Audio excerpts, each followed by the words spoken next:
Boys and girls, I'm going to make for you today the easiest pasta recipe you're probably ever going to make. And it's spaghetti aglio e olio, which I probably absolutely butchered the pronunciation of that. Italians, I'm sorry. And this recipe only has 5 ingredients. Well, we're going to add some salt and pepper, but it's chili, garlic, olive oil, spaghetti and fresh parsley. It's very, very simple to make, but you've got to follow some crucial steps. But of course I've got you covered, so let's crack on and make spaghetti aglio e olio. Listen, if there are any Italians in the comments, please correct my pronunciation. It's just, obviously Italian's not my first language, is it? So, right, come on, let's crack on. So first things first, we're going to get some water on the go. Now, if you haven't seen the film Chef from 2014, I strongly suggest you watch it because there's an iconic scene in that film that includes this recipe. And I absolutely love that film anyway, but there's a scene in it where you've got Carl Casper, who's the main protagonist, and there's a scene where he's in his apartment and you've got the absolutely sublime Scarlett Johansson, and you know they're going to get up to a bit of but you know, it's quite obvious to see in that scene, but he makes this recipe. It's just oozing with eroticism, but also shows the simplicity of this dish. So I've added a bunch of salt to the water there, so I'm going to get this to a boil. Obviously we've got our ingredients here, which will be listed below this video in the description. But the first crucial step, right, is the oil, okay? This is one thing you really can't scrimp on, right? Get the best you can afford. It really makes a difference. I mean, you're not going to make aglio e olio with flipping sunflower oil, are you? Okay, well you can, but it's not going to taste any good. So make sure you get really good extra virgin oil. Really important. It is an expense, you know. I've got this nice Greek one here. It is an expense, yes, but good olive oil goes a long way. You can make so many different dishes with it, with simple ingredients, and you're going to have a nice tasty meal. So always invest in good olive oil, the best you can afford. And everything else is fresh as well. Fresh chili, fresh garlic, fresh parsley. You can use dried chili flakes if you want, it's up to you, but we're using fresh today. So let's get this prepped. Okay, right, let's wheel this little bitch out. Come on. Of course, we're going to slice the garlic. First thing you've got to do is peel it, obviously.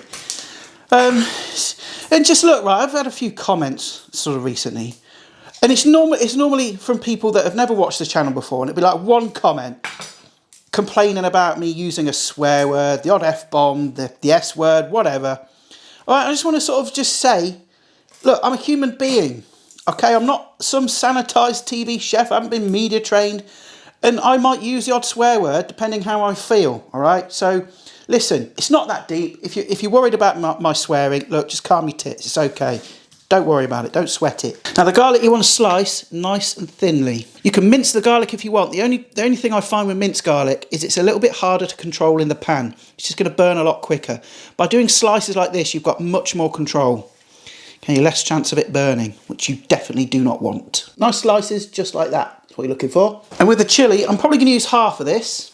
I think a whole one's going to be too much. I'm just going to slice this down the middle. I'm keeping the placenta and the seeds in because I want that nice bit of heat. And you can dice it nice and fine if you want, but I'm not going to bother. I'm just going to slice it into slithers.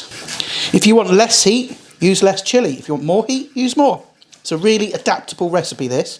But obviously, just remember to wash your hands after handling chili. And then your parsley, we're just going to finely chop that. Just scrunch it up into a ball. And then just kind of run your knife through it. Don't want to see any like dried parsley. I don't want to see any like garlic, minced like pureed garlic, anything like that, because it's going to turn out crap. You've got to use fresh ingredients for this. And that is it. Apart from our salt and pepper, everything is ready to go. Right, so I've got a nice sturdy pan here. And we're going to add the olive oil.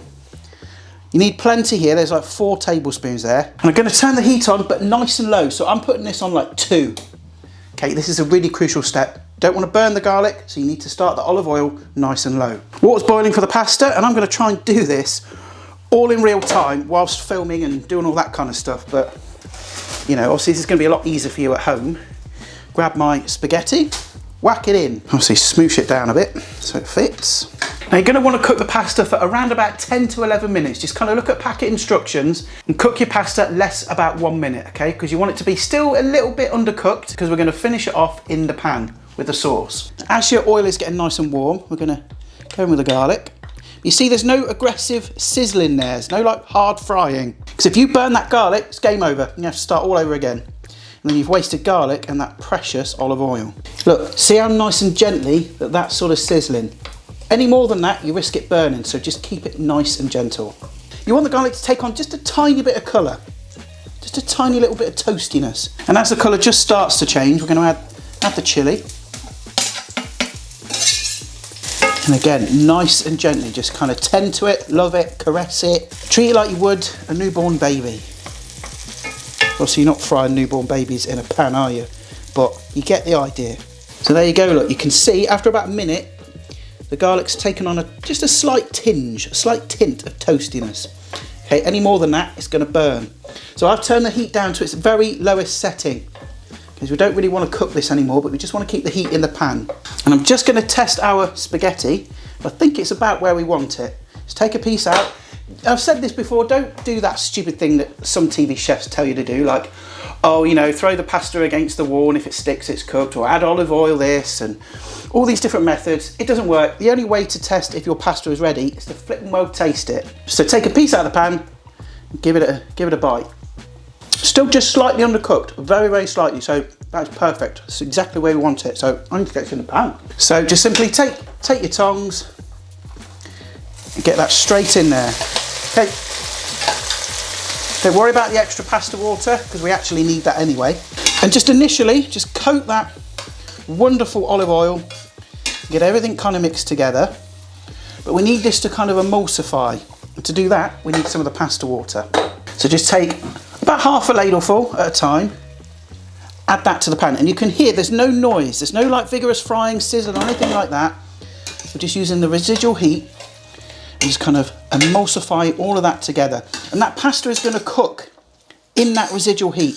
It's going to soak up all of that moisture. And keep stirring the pasta because it's going to emulsify with the olive oil and absorb and soak up all of that moisture. You can see already, like, all the water's kind of absorbed into the pasta. And at this point I'm going to add some pepper. This is optional. Just like a little bit in there. Tiny bit of salt.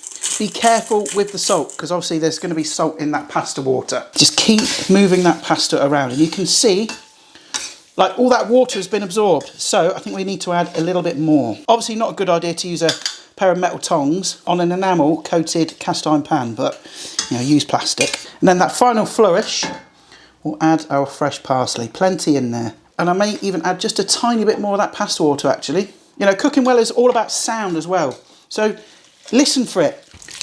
Hear that? It should sound all sloppy. And then all it's a case of doing is just serving this up. I'm going to try and make it look a little bit fancy. Then I'm just going to nap over some of the pan juices, the olive oil and water and all the lovely stuff. And in real time, there we have spaghetti aglio e olio. And that took around about 12 minutes from start to finish. Easy. And the great thing about it is you can taste each individual component. You've got that nice sort of toasted garlic flavour, the heat from the chilli, freshness of the parsley, and then you've got that fruitiness of the olive oil. You can whack like cheese on top of there, lemon juice, whatever, but it really doesn't need it. So I'm going to bugger off, I'm going to finish the rest of that, get this video edited ready for Sunday. So I'll see your gorgeous faces next time. Ta-ra for now.